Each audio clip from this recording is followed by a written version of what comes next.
Assalamualikum, আশা করছি সবাই ভালো আছেন। আপনারা আমার স্ক্রিনে একটা ওয়েবসাইট দেখতে পাচ্ছেন। এইটা হচ্ছে আমার ক্লায়েন্টের ওয়েবসাইট। আমরা আজকে টিউটোরিয়ালে মূলত ব্যাকআপ এবং রিস্টোর শিখব, কিভাবে ওয়ার্ডপ্রেস ওয়েবসাইটের ব্যাকআপ নিতে হয় এবং রিস্টোর নিতে হয়। আর কথা হচ্ছে কেন এই জিনিসটা আমাদের প্রয়োজন। আপনি ক্লায়েন্টের ওয়েবসাইট নিয়ে যে কোনো কাজ করার পূর্বে অবশ্যই প্রথমত একটি ব্যাকআপ নিয়ে ফেলবেন, কারণ আপনি যদি ক্লায়েন্টের প্রবলেম সলভ করতে না পারেন এবং এমন কিছু যেন আপনার দ্বারা না হয় আপনি ক্লায়েন্টের ওয়েবসাইটে আরও নষ্ট করে ফেলেছেন, এবং যে কোনো ধরনের ম্যালওয়্যার অ্যানালাইসিসের ক্ষেত্রে যে কোনো ধরনের ইনসিডেন্ট করতে পারে, ওয়েবসাইটটি আরও ড্যামেজ হয়ে যেতে পারে। যেন এই ধরনের কোনো কিছু না ঘটে সেজন্য আপনি একটি ব্যাকআপ নিয়ে ফেলবেন, যেন ক্লায়েন্টকে অ্যাটলিস্ট তার ওয়েবসাইটে যে অবস্থানে ছিল সে অবস্থানে আপনি ফিরিয়ে দিতে পারেন। এবং যে কোনো প্রকার রিস্ক এড়ানোর জন্য অবশ্যই একটি ব্যাকআপ প্ল্যান থাকা উচিত।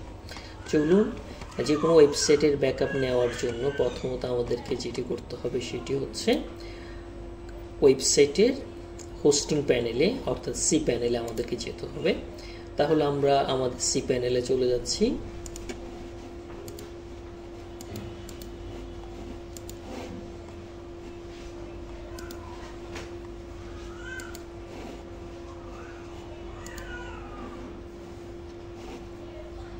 আমি একদম ফ্রেশভাবে যাচ্ছি।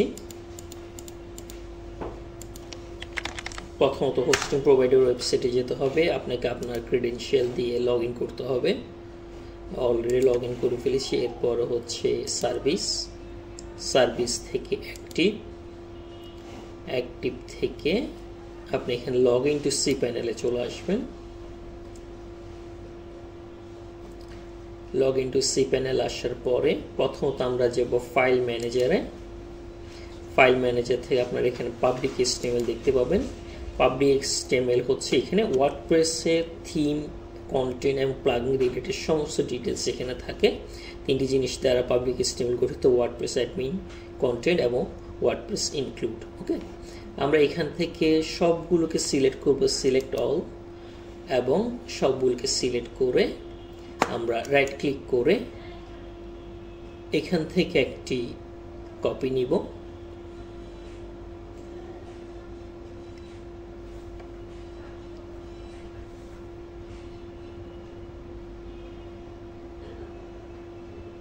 কম্প্রেস ক্লিক করছি, জিভ আর্কাইভ কম্প্রেস ফাইল।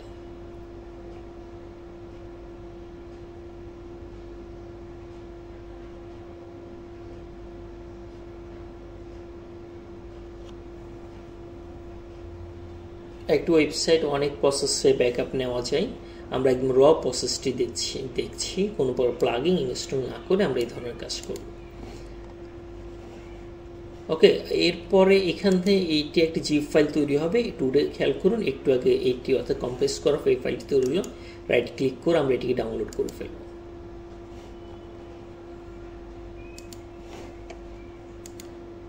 যেহেতু আমাদের প্রথম ফাইলটির নাম ছিল ওয়ার্ডপ্রেস অ্যাডমিন, সেই হিসেবে জিপ ফাইলটির নামও ওয়ার্ডপ্রেস অ্যাডমিন হয়ে গেল।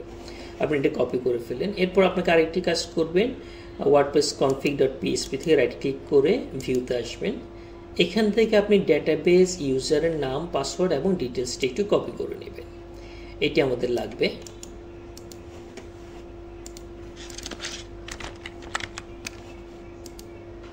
অর্থাৎ এই ওয়েবসাইটটি জন্য ডেটাবেস নেম হচ্ছে এটি, এবং ডেটাবেস ইউজার নেম হচ্ছে এটি, এবং ডেটাবেসের পাসওয়ার্ড হচ্ছে এটি। ওকে, আমাদের ওয়ার্ডপ্রেসের ওয়েবসাইট দুটি কন্টেন্টের উপর ডিপেন্ড করে, একটা হচ্ছে ডেটাবেস আর একটু হচ্ছে পাবলিক HTML। এই দুইটা জিনিসের মূলত ব্যাকআপটা নিতে হয়। এরপর আবার সি প্যানেলে চলে আসবেন। সি প্যানেল আসার পরে PHP মাই অ্যাডমিনে আসবেন। অ্যাডমিন আসার পর আপনারা দেখতে পাচ্ছেন ডেটাবেস ইউজার IMCFath WP। খেয়াল করুন আমার এই ডেটাবেস ইউজারের সাথে এটা মিলে গিয়েছে। ওকে, আপনি এটা অবশ্যই এনশিওর করে নেবেন। অর্থাৎ আমরা ওয়েবসাইটে পাবলিক HTML থেকে এই ইউজার নেম পেয়েছি, অর্থাৎ তাহলে এই ডেটাবেসটি অ্যাক্টিভ রয়েছে। ওকে, তাহলে আমরা এখান থেকে এক্সপোর্টে ক্লিক করব। এখানে ক্লিক করবেন, ক্লিক করার পর ডেটাবেস রিলেটেড অনেকগুলো ফাইল দেখতে পাবেন। এখান থেকে এক্সপোর্টে ক্লিক করবেন, কোনো কিছুই ধরতে হবে না, জাস্ট এক্সপোর্টে ক্লিক করবেন এবং এই ফাইলটিকেও আপনি রেখে দেবেন। একদমই কাজ শেষ। ওকে, আমরা আরেকটা ডিটেলস আপনাদেরকে দেখাই। CCNA থেকে mysql.database আসলাম। খেয়াল করুন আমাদের ওয়েবসাইটটির মধ্যে এই ইউজার WP155 IMSIFAT1 এবং এই ডেটাবেস ফাইলটি নিয়ন্ত্রণ করছে, যেটা আমরা পাবলিক HTML থেকে এই ইনফরমেশনগুলো নিয়েছি। ডেটাবেস ইউজার নেম হচ্ছে এটি এবং ডেটাবেসের ফাইল নেম হচ্ছে এটি। ওকে, আমরা তাহলে ডেটাবেসের ব্যাকআপ নিয়ে ফেললাম এবং পাবলিক HTML ব্যাকআপ নিয়ে ফেললাম। এখন আমরা আমাদের ওয়েবসাইটটিকে ড্যামেজ করব।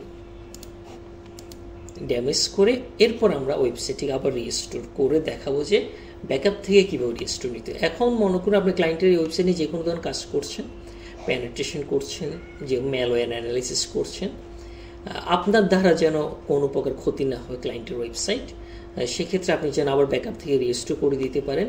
সেই জন্য মূলত ব্যাকআপ থেকে রিস্টোরটা শেখা। তো আমরা সাপোজ আমার দ্বারা ওয়েবসাইটটি ড্যামেজ হয়ে গেল, আমরা ওয়েবসাইটটিকে এখন ড্যামেজ করে দিব। আপনি যে কোনোভাবে ড্যামেজ করতে পারেন। আমরা পাবলিক HTML থেকে পাবলিক HTML সমস্ত ফাইল ডিলিট করে দিতে পারি, অথবা এখান থেকে ডেটাবেস ফাইলটি ডিলিট করে দিতে পারি, এরপর আমরা রিস্টোর করে দেখাবো। ওকে, খেয়াল করুন আমরা যদি এখন যেটা করব, আমার এখানে একটি জিপ ফাইল রয়েছে, এই জিপ ফাইলটা ব্যতীত বাকি সমস্ত ফাইল আমরা ডিলিট করে দিব। ওকে, ডিলিট করে দিচ্ছি, অর্থাৎ আমরা নিজেরাই নিজেদের ওয়েবসাইটটাই ড্যামেজ করে দিচ্ছি।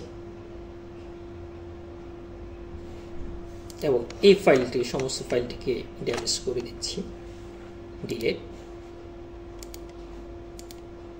আচ্ছা, আমি এটাকেও ডিলিট করে দিচ্ছি।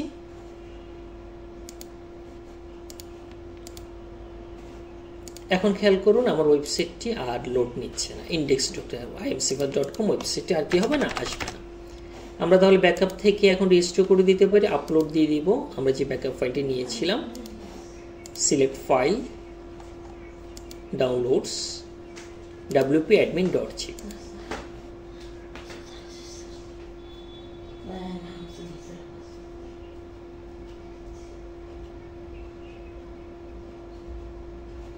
গো ব্যাক, অর্থাৎ গ্রিন হয়ে যাওয়ার পরে গো ব্যাকে যাবেন। এটাকে এক্সট্রাক্ট করে দিব, রাইট ক্লিক করে এক্সট্রাক্ট ফাইলস।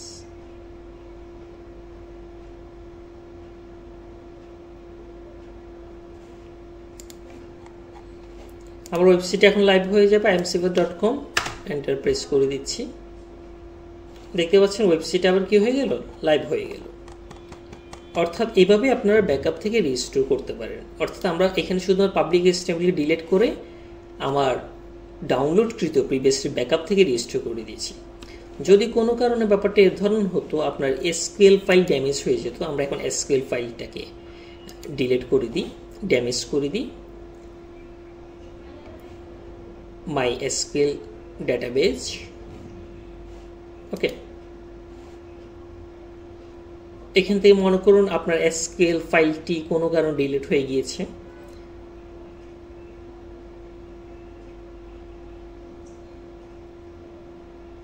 এই ডেটাবেসটি কোনো কারণে ডিলিট হয়ে গিয়েছে, আমরা ইচ্ছে করে কৃতভাবে ডিলিট করে দিচ্ছি। Go back. ওকে, এখন দেখুন ওয়েবসাইটটি রান হবে না।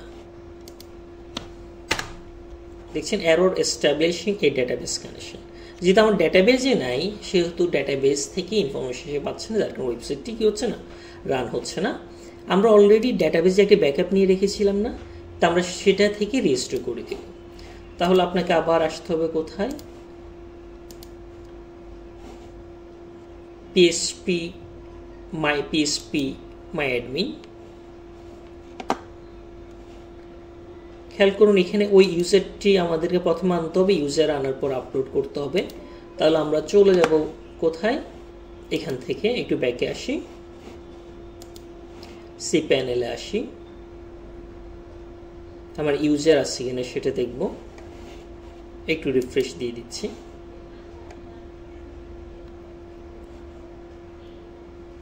There is no database associated with your account। ডেটাবেসের আমরা ইউজারকে দেখতে পাচ্ছি, ইউজার আছে, তবে কোনো কি নেই, ডেটাবেসের ফাইল নেই। তাহলে প্রথমে আমাদের ডেটাবেস তৈরি করতে হবে, ক্রিয়েট ডেটাবেস নাম দিতে হবে। খেয়াল করে আমাদের ডাটাবেসের ফাইল নেম ছিল, ডাটাবেস নেম ছিল এটি, অলরেডি এর এক্সটেনশন থাকে। আমরা পর অংশ দিয়ে সিমিলার নাম দিয়ে ডাটাবেস ফাইল তৈরি করব। ডাটাবেস ফাইল তৈরি করলাম, ক্রিয়েট ডাটাবেস, গো ব্যাক, ওকে। এরপরে এখানে এই ব্যাপারটা অবশ্যই খেয়াল করবেন, ইউজার নেম হচ্ছে এটি এবং ডাটাবেস ফাইল নেম হচ্ছে এটি, যেটা আমাদের প্রিভিয়াস এই ফাইল থেকে আপনারা এটা এনশিওর করে নেবেন। আমরা হুবহু সিমিলার নেম রাখবো।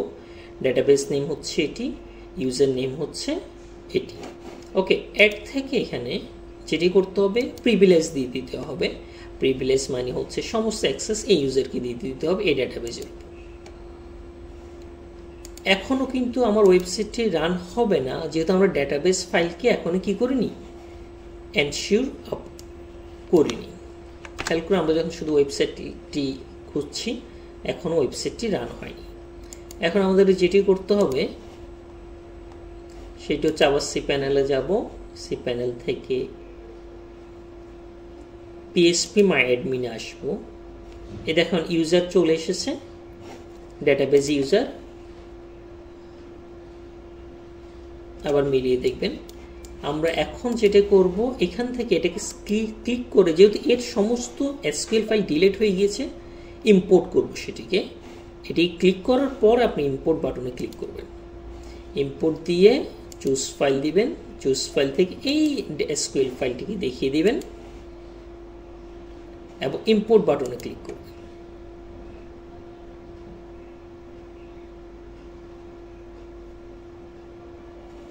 ইম্পোর্ট হচ্ছে,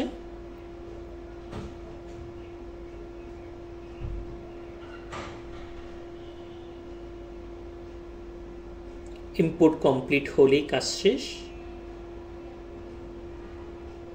আমরা এই ভিডিওতে এই টিউটোরিয়াল দুটি ভাবে দেখিয়েছি। আপনার পাবলিক HTML ফাইলও ডিলিট হয়ে যেতে পারে, ডাটাবেস রিলেটেড প্রবলেম হতে পারে। দুইটা প্রবলেমে কিভাবে সলিউশন করবেন বা ব্যাকআপ থেকে রিস্টোর নেবেন সেটি দেখিয়েছি। দেখতে পাচ্ছি import has been successfully finished. এখন আমরা আমাদের ওয়েবসাইটটি লাইভ হয়ে যাবে। আমরা ব্রাউজারে আসলাম, imsifat.com আসলাম। দেখতে পাচ্ছেন একদম হুবহু সেম ওয়েবসাইটে আমরা পেয়ে গিয়েছি। সো প্রিয় শিক্ষার্থীরা, এই প্রসেসে আপনারা ব্যাকআপ থেকে রিস্টোর নিতে পারবেন। একদম এটা হচ্ছে একদম র প্রসেস, জেনুইন প্রসেস। অবশ্যই ক্লায়েন্টের যে কোনো কাজ করার পূর্বে আপনারা ওয়েবসাইটের ব্যাকআপ নিয়ে নেবেন, যেন কোনো প্রকার ইনসিডেন্ট ঘটলে আপনি ক্লায়েন্টের ওয়েবসাইটটিকে ব্যাকআপ দিয়ে দিতে, ব্যাকআপ থেকে রিস্টোর করে দিতে পারেন। ধন্যবাদ সবাইকে সাথে থাকার জন্য। আসসালামু আলাইকুম।